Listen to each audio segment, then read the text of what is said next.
নমস্কার স্যার, নমস্কার। দাদা গুড আফটারনুন। Good afternoon.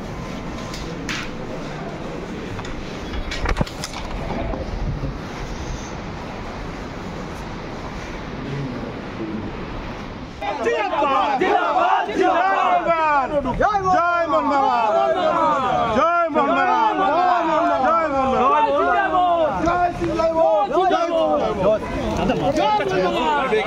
জয় আস্তে আস্তে পিছিয়ে পিছিয়ে পিছিয়ে একটু পিছিয়ে যাও ভাই, একটু পিছো, একটু পিছো, একটু পিছো, একটু পিছিয়ে যাও,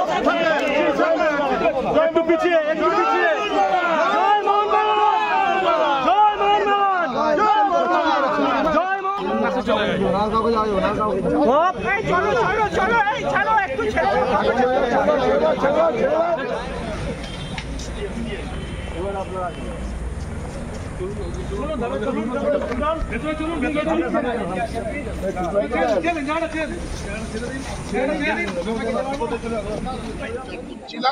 সেইটা মিলিত হয়ে আমরা একটা প্যানেল অফ নমিনেশন দিয়েছি। তার মানে নয় যে ভোট হচ্ছে না, আমরা অলরেডি আমি শুনলাম অন্য নমিনেশন জমা। ভারতের গণতন্ত্রতেও যদি আপনি দেখেন, অনেক সময় ইলেকশনের আগে দুপক্ষ মিলে যায়, তখন থার্ড পক্ষ থাকে। মানে আজকে থার্ড পক্ষ নেই, কালকে কেউ নমিনেশন দিতেই পারে, সেটা ইলেকশন হতেই পারে। আমরা তো কাউকে বলছি না তুমি নমিনেশন দিও না, ইলেকশন প্রসেস। আরেকটা হচ্ছে, দেখুন একটা জিনিস আপনাকে মনে রাখতে হবে, যেদিন থেকে কালে কাস্টে মোহনবাগানের ভোট হচ্ছে, মোহনবাগান ভোট নিয়ে কেউ কারচুপির অভিযোগ আজও করতে পারে। এটাই আমি মনে করি, এটাই মোহনবাগানের সভ্যতা, এটাই মোহনবাগানের ঐতিহ্য।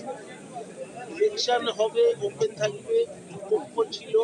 এবং আজকে আমরা যেভাবে, এটাই আমার মনে হয় এই গণতন্ত্রের সব থেকে বড় আমাদের পাওনা হচ্ছে মেম্বারদের রিয়াকশনটা জানতে পাওয়া। এটা অলরেডি হয়ে এসেছে, এটা মোহনবাগানের রুলে।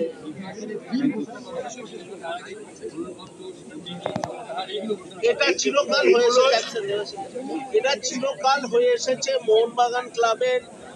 এতে যে আমরা প্রথমে ডেট ডিক্লেয়ার করি, তারপরে আমরা নমিনেশন ডিক্লেয়ার করি, এইভাবেই হয়ে আসছে। আমরা দেবাশিসদা ইনফ্যাক্ট কথা বলেছি যে এবছর আমরা অসীম রায়ের সাথে সাথে যে আমাদের এই ইলেকশন প্রসিডিয়ার আরেকটু ভালোভাবে একটা প্রপার রুল সেটা করা। অসীম রায় যা করেছে as per our rules and regulation করেছে। তাহলে আপনি রুলস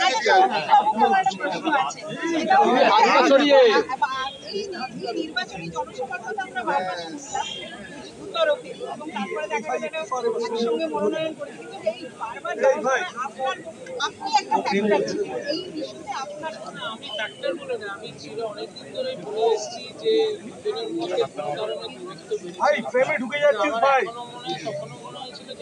সুমিত একটু জোরে।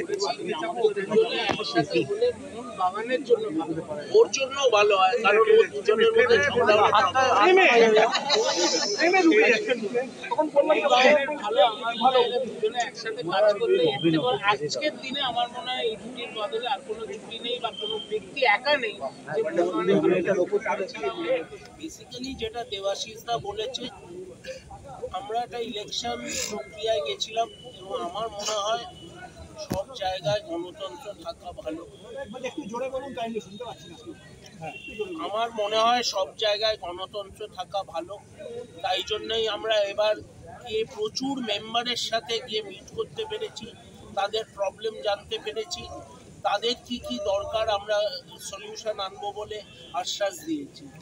আজকে যদি আপনার গণতন্ত্র না হয়, তাহলে তো আপনার সেই মেম্বারদের সাথে যোগাযোগ, সেই যোগসূত্রতাই থাকে না।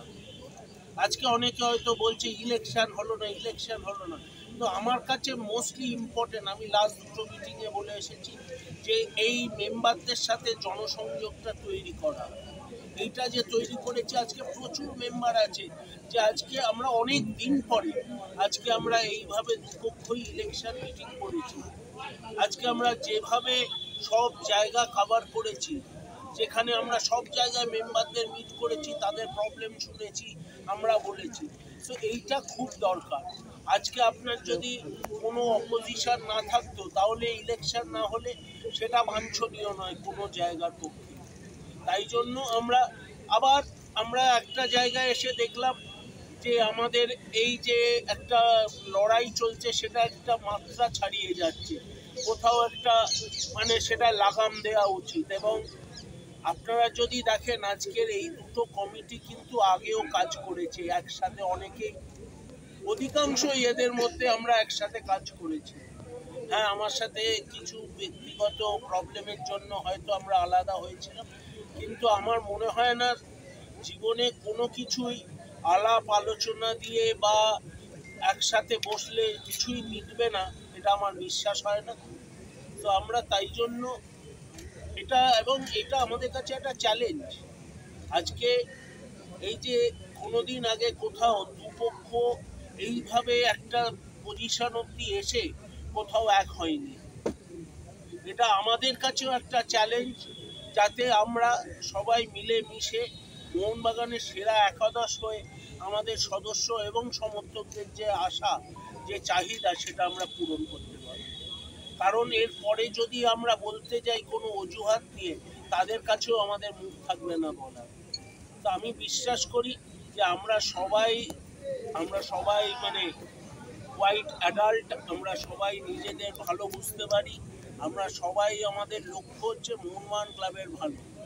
তো সেখানে আমরা একসাথে মিলেছি এবং এই যে আজকে মোহনবাগানের যে কর্মকর্তারা তৈরি হয়েছে, এই যে একাদশ, এই যে 22 জন আছে, প্লাস আমাদের ভাইস প্রেসিডেন্ট আসবে, আরও অনেকে আসবে, তাদের এই পুরো টিমটা আমার মনে হয় শ্রেষ্ঠ মোহনবাগান একাদশ হবে। মানে আচ্ছা, এটা কি বিলম্বিত বোধোদয়?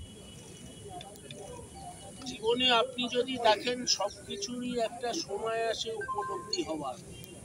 মানুষ অনেক সময় উপলব্ধি করার কথা ভাবতে ভাবতে শেষ হয়ে যায়, অনেক সময় উপলব্ধি করা ঠিকভাবে, যেটা নিজেকে বাঁচার জন্য, সংস্থার জন্য ভেবে, প্রতিষ্ঠানের জন্য ভেবে মাঝে মাঝে কিছু স্টেপ নিতে হয়। তো আমার মনে হয় না কিছুই বিলম্বিত। যদি এই সিস্টেমটা ভালোভাবে কাজ করে, এই যে আমাদের একসাথে থাকাটা ভালো রেজাল্ট দেয়, তাহলে তো বলতে হবে এটাই সঠিক টাইমের সিদ্ধান্ত। এটা কি রাজনৈতিক?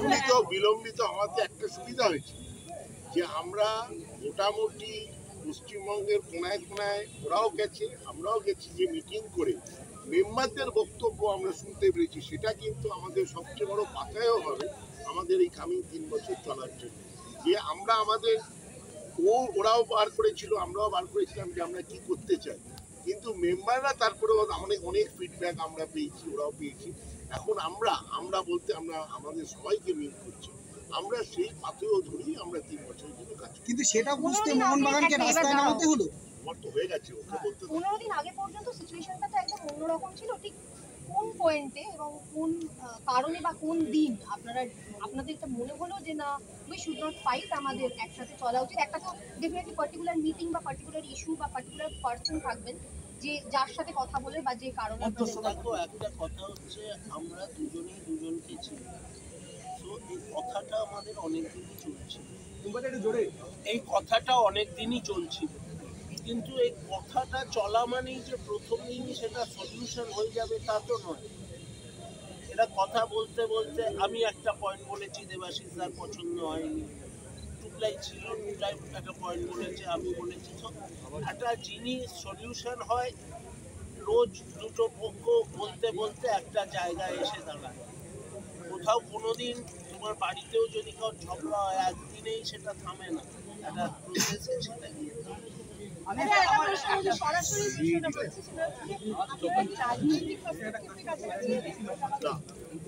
দেখুন, মোহনবাগান ক্লাব হচ্ছে সমাজের একটা সবচেয়ে বড় প্রতিচ্ছবি এবং এখানে আমাদের সদস্য সমর্থক প্রচুর রাজনৈতিক ব্যক্তিত্ব এবং অরাজনৈতিক ব্যক্তিত্বের। আর Mohun Bagan club is part of the society. বাঙালি জন্মগ্রহণ করে, তার মধ্যে ম্যাক্সিমাম বাঙালি মোহনবাগান হয়ে। সেই জন্য সব মানুষই, আমি তাদেরকে মানুষ হিসেবে দেখতে চাই, তাদেরকে রাজনৈতিক কি অরাজনৈতিক হিসেবে আমি দেখতে চাই না।